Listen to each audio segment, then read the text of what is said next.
சில ஆண்களுக்கு கண்ணை பார்த்தாலே கிக் ஏறும். இந்த கண்ணுக்கு என்ன ஆடை நீங்க உடுத்துவீங்க? முடியாது இல்லையா? ஸோ கூலிங் கிளாஸ் போட்டே நம்மளை சைட் அடிக்கிறவன் இருக்கான். அதான் அந்த இடத்துல நிறைய இது எதிர்ப்புகள் இருக்கு. நம்ம எந்த அளவுக்கு நம்ம சேஃப்டியா இருக்கணும்?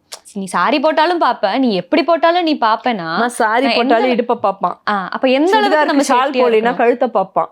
புரியுதுங்க? சீவ்லெஸ் போட்டா நீங்க என்ன சொல்றது, கையை பார்ப்பான். எல்லா இடத்துலயும் நீங்க முழு ஆடை பர்தா போட்டா கூட பர்தாக்குள்ள அவன் என்ன போட்டிருக்கான்னு துருன்னு பார்ப்பான். முடிஞ்சிருந்தா அவனுக்கு அதுக்குள்ள ஒரு கண்ணு பார்க்கறதுக்கு சக்தி இருந்தா அதையும் பார்ப்பான்.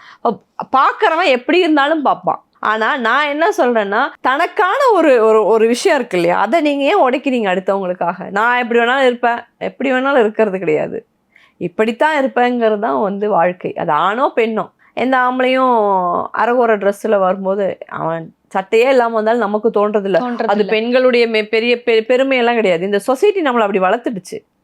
நமக்கு அப்பாவோ அண்ணனோ அல்லது கணவனோ தம்பியோ குடிச்சிட்டு ஆடையே இல்லாமல் இருந்தால் கூட ஒரு தாயோ அக்காவோ தங்கச்சியோ மகளோ காதலியோ மனைவியோ என்ன பண்ணுவாங்கன்னா துணி தூக்கி மேலே போடுவாங்க. இது குடும்பங்கள் நடக்கிறது. வெளியில் வந்தாலும் பெண்களுடைய மனநிலை அதிகபட்சமாக இந்த மாதிரி இருக்காது.